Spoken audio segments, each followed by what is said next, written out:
Alam mo, Susan, alam nating dalawa kung gaano nakaka-relax ang dala sa atin ng mga alagang hayop. Totoo yan, Kuya Ki. Pero kahit na masarap mag-alaga, marami pa rin talagang walang nagmamay-ari o yung mga ligaw na hayop gaya ng aso't pusa. Naku, Kuya Kim, dami niyan.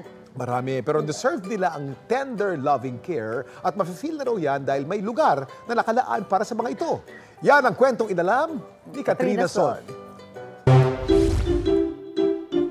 Ang mga muning, pwede na rin daw magmuni-muni. Dahil sa village na ito, may lugar na nakalaan para sa mga ligaw na pusa. At hindi lang ito basta bakanteng lote.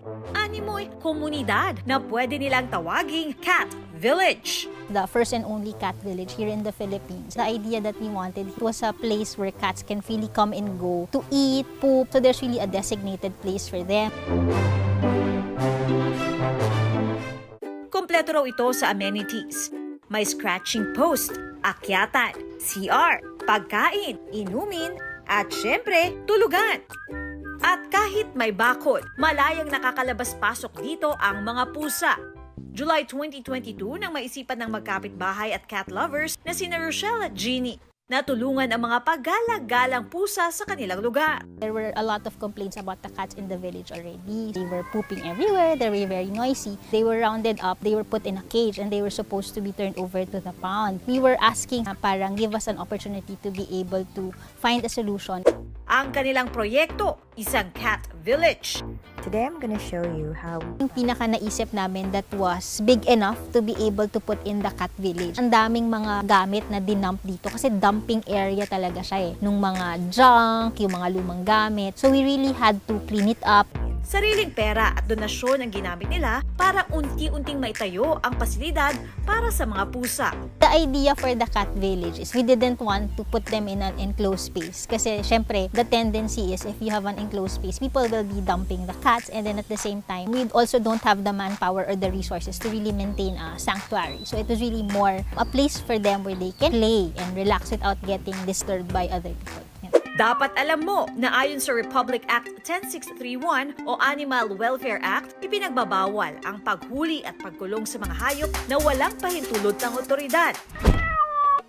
anywhere from newborn hanggang senior cats meron kami. Usually pag morning, they come kasi alam nila na feeding time na nila yon, but they don't stay the whole day.